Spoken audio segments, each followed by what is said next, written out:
সাংস্কৃতিক নগৰী তেজপুৰত অসমীয়া ক্লাবৰ বালিৰাম লহকৰ সভাগৃহত দেওবাৰে অনুষ্ঠিত এটি সাহিত্য সাংস্কৃতিক আৰু সামাজিক অনুষ্ঠান হিচাপে পৰিচিত প্ৰতিভা বিকাশ মঞ্চ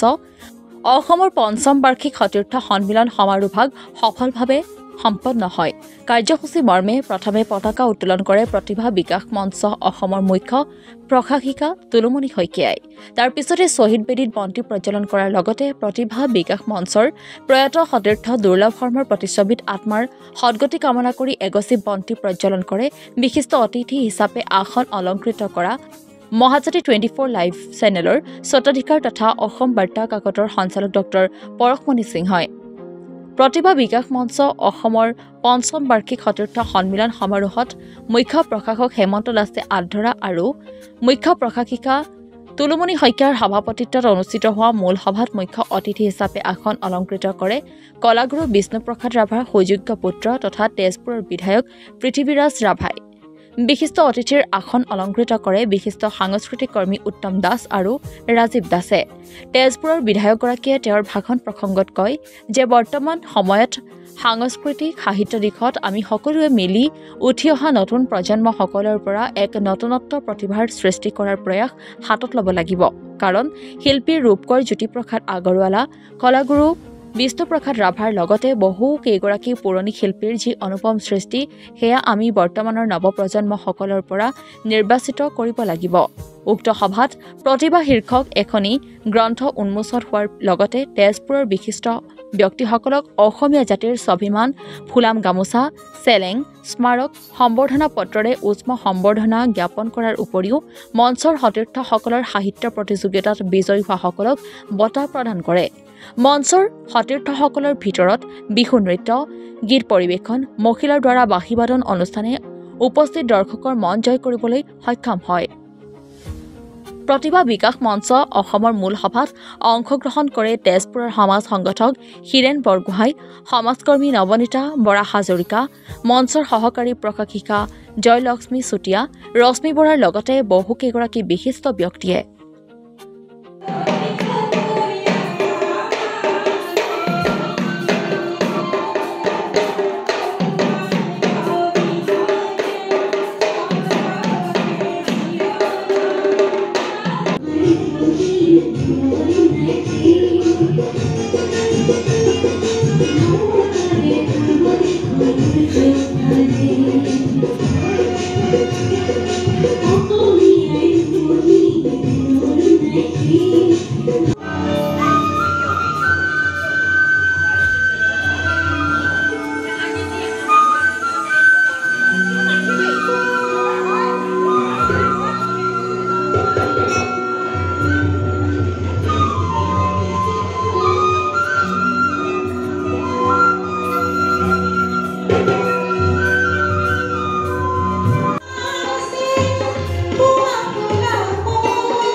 আমাৰ 4 বছৰ ধৰি আমি গুৱাহাটীতে পাতি আছিলোঁ, কিন্তু এইবাৰ আমি অকণমান ওলাই আহিছোঁ তেজপুৰৰ ফালে। হয়তো ইয়াৰ পৰৱৰ্তী সময়ত আমি অসমৰ বিভিন্ন স্থানলৈ আমাৰ প্ৰতিক্ষণজন আগবঢ়াই লৈ যাম বুলি ভাবিছোঁ। ইয়াৰ কথা হ'ল এই তেজপুৰত আহি এটা নতুন অভিজ্ঞতা আমাৰ হৈছে, সঁচাকৈয়ে ভাল লাগিছে। এইখন আচলতে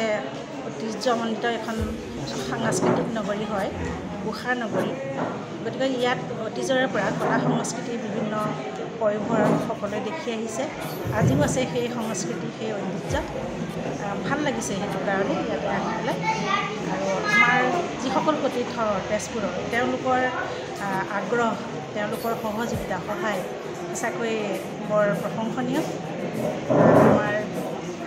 আমি মঞ্চৰ হৈ আমিতো বাকী আমি গুৱাহাটীতে আছিলোঁ। আমাৰ প্ৰশাসক মণ্ডলীত আমাৰ দুগৰাকী মুখ্য প্ৰশাসক আৰু প্ৰশাসিকা প্ৰতিষ্ঠাপক আমি সকলো গুৱাহাটীৰ পৰাই আমি তেওঁলোকক ফোনযোগে আমি দিহা পৰামৰ্শ দি আছিলোঁ। কিন্তু তেওঁলোকে সেই পৰামৰ্শ মতে বৰ সুচাৰুৰূপে এই আমাৰ অনুষ্ঠানটো কৰিলে আমাৰ অনুষ্ঠানটো মানে আগবঢ়াই লৈ গ'ল উদ্বোধনীখন বৰ সুন্দৰকৈ হৈ গ'ল মানে এতিয়াও চলি আছে আমাৰ 6টা বজালৈকে থাকিব আমি সকলোৱে নৃত্য গীত কৰি আনন্দ উপভোগ কৰি হয় মঞ্চৰ ফালৰ পৰা আপোনালোকে বিশিষ্ট ব্যক্তিসকলক সম্বৰ্ধনা জনোৱা হৈছিলে আৰু লগতে আপোনাৰ বিভিন্ন প্ৰতিযোগিতাৰ মানে পুৰস্কৃত কৰা হৈছিলে কি ক'ব ভাল লাগিলে বিশেষকৈ আমাৰ বিশিষ্ট তিনিগৰাকী মাতিছিলোঁ তাৰ বাদেও বহুকেইগৰাকী সন্মানীয় ব্যক্তিক আমি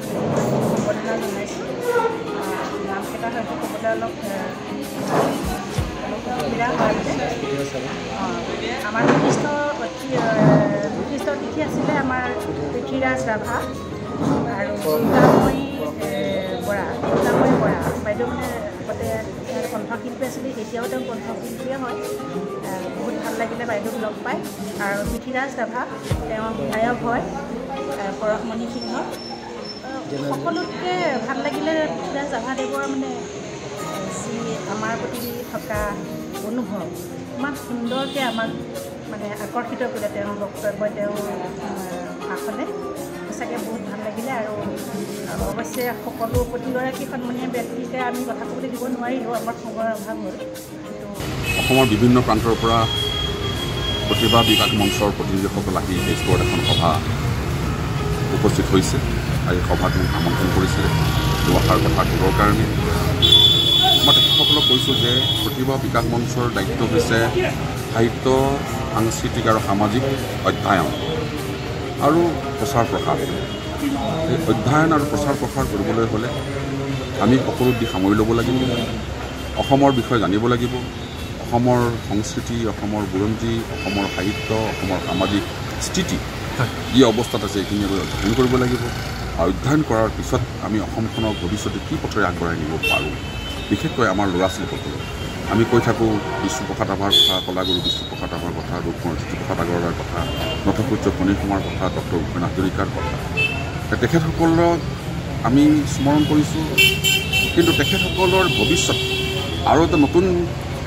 জ্যোতিপ্ৰসাদ আগৰৱালা নতুন বিষ্ণুপ্ৰসাদ ৰাভা নতুন ভূপেন হাজৰিকা নতুন নটসূৰ্য ফণী কুমাৰী জন্ম দিবলৈ লাগে বা তেখেতসকলক সুশিক্ষিত কৰি সেইসকলৰ সমসাময়িক একোজন ব্যক্তি গঢ়ি তুলিব লাগে এই দায়িত্ব কিন্তু মাতৃসকল মাতৃসকলে এই দায়িত্ব পালন কৰিব লাগিব তেতিয়াহে অসমৰ ভৱিষ্যত আকৌ এটা সামাজিক সাংস্কৃতিক সাহিত্যিক সকলো দিশৰ পৰা উন্নতি লাভ কৰিব এইখিনি বক্তব্য ৰাখিছিলোঁ মই আৰু মই ভাবোঁ তেখেতসকলে এই সভাত যিখিনি কথা আলোচনা হৈছে বা যিখিনি বক্তব্য ৰখা হৈছে সেইখিনি কথা যদি অন্তৰত লৈ যায় অন্তৰত লৈ গৈ পেলাই যদি তাহাৰ নাতি তেখেতৰ সন্তানক যদি পোহপাল দিয়ে ভালকৈ তেতিয়া দেখিব অসমত আকৌ এই অসমৰ বৰেণ্য ব্যক্তিসকল শংকৰদেৱ মাধৱদেৱ লক্ষ্মীনাথ বেজবৰুৱা প্ৰমুখ্যে একেবাৰে জ্যোতিপ্ৰসাদ আগৰৱালা বিষ্ণুপ্ৰসাদ ৰাভালৈকে ভূপেন হাজৰিকালৈকে একোজন ভৱিষ্যতৰ এজন অসমীয়া পুৰুষ ওলাব আৰু অসমীয়া পুৰুষে গোটেই পৃথিৱীত নিজৰ দেশখনৰ নিজৰ জাতিটোৰ নিজৰ ৰাজ্যখনৰ নাম বিকাশ আৰু প্ৰচাৰ কৰিব ধন্যবাদ বিকাশ বুলি ক'লে নিজকে কিবা এটা ভাল লাগি যায় যিহেতু প্ৰতিভা সকলোৰে প্ৰতিভা থাকে প্ৰতিভাসমূহ বিকাশ কৰাৰ সময় সুযোগ আৰু সুবিধা নাপায় সেই লক্ষ্যৰে প্ৰতিভা বিকাশ মঞ্চ আৰু ভাল লাগিছে এইবাৰ আমি 5ম বৰ্ষ সফলতাৰে উদযাপন কৰিব পাৰিছোঁ অসমৰ বিভিন্ন স্থানৰ পৰা অসমৰ প্ৰতিটো জিলাৰ পৰা আমাৰ তাত প্ৰতিনিধিসকল আহিছে তেওঁলোকৰ চব প্ৰতিভাসমূহ বিকাশ কৰিছে সেইটো লৈ পেলাই সঁচাকৈ উৎফুল্লিত হৈছোঁ যিহেতু এগৰাকী মই মুখ্য প্ৰশংসক হিচাপে ইয়াতকৈ আৰু বেলেগ গৌৰৱ নালাগে আৰু বিশেষকৈ আমাৰ এটা নাৰী শক্তি আছে নাৰী শক্তিসকলৰ যি প্ৰতিভা লুকাই যায় সেই প্ৰতিভাসমূহ আমি বিকাশ কৰাৰ চেষ্টা কৰিছোঁ সেইকাৰণে আমাৰ সঁচাকৈ ভাল লাগিছে সকলোকে সামৰি লোৱা হৈছে আৰু সকলোকে সম্বৰ্ধনা প্ৰদান কৰা হৈছে অনাগত দিনত কেনেকুৱা ধৰণৰ পৰিকল্পনা আছে আমি যোৱা বছৰৰ পৰা আমি চিৰসেউজ প্ৰতিভাশ্ৰী সন্মাননা দিয়াৰ চেষ্টা কৰিছোঁ আমাৰ প্ৰতিভা বিকাশ মঞ্চ যিসকলে বিভিন্ন প্ৰতিভা বিভিন্ন দিশত তেওঁলোকৰ অৰিহণা আছে তেওঁলোকক নিৰ্বাচন কৰোঁ এইবছৰ আমি 8গৰাকীক প্ৰতিভাশ্ৰী সন্মান দিছোঁ আৰু আমাৰ ইয়াতে অকল এই কবিতা সাহিত্য এইবিলাক সাংস্কৃতিক দিশত শিশুসকলক লৈ আমি বিভিন্ন অনুষ্ঠানসমূহ আগবঢ়াই নিছোঁ সৰুকৈ ৰাখিছোঁ পৰৱৰ্তী সময়ত আমি আৰু বিশদভাৱে আলোচনা কৰি আৰু আগবঢ়াই নিব পাৰোঁ অসমৰ চুকে কোণে যাতে প্ৰতিভা বিকাশৰ নামটো গুঞ্জৰিত হয় সেইটো আমাৰ আশা আছে অহা বছৰ আমি 6টা যেতিয়া উদযাপন কৰিম তেতিয়া নিশ্চয় আমি সেইখিনি প্ৰতিফলিত কৰাৰ চেষ্টা কৰিম তেজপুৰলৈ কি বাৰ্তা দি যাব তেজপুৰ বুলি ক'লেতো সাংস্কৃতিক নগৰী উষা নগৰী সাংস্কৃতিক প্ৰাণকেন্দ্ৰ ইয়াতেই আমাৰ কলাগুৰু বিষ্ণু প্ৰসাদ ৰাভা, জ্যোতি প্ৰসাদ আগৰৱালা, ফণী শৰ্মাৰ দৰে বিশিষ্ট ব্যক্তি তেওঁলোকৰ যেতিয়া ইয়াতে জন্মস্থান তাত সঁচাকৈ মানুহখিনিও সঁচাকৈ সাংস্কৃতিক প্ৰেমী ৰাইজ আৰু মৰমীয়াল মানুহ আমাক প্ৰতিগৰাকী সতীৰ্থ অসমৰ বিভিন্ন অঞ্চলৰ পৰা অহা তেওঁ ইমান মৰম কৰিছে আৰু যোৱাকালিৰ পৰা আমাৰ লগত একেলগেই সহযোগ কৰিছে। গতিকে তেজপুৰৰ কাৰণেই এইবাৰ পঞ্চমবাৰ্ষিক সতীৰ্থ মহামিলনখন সৰ্বাংগ সুন্দৰ হোৱাত সহায় হৈছে। সকলোকে মই আন্তৰিক ধন্যবাদ জ্ঞাপন কৰিছোঁ তেজপুৰৰ সতীৰ্থ। তেজপুৰৰ পৰা চন্দন শৰ্মাৰ ৰিপৰ্ট, অসম টুডে।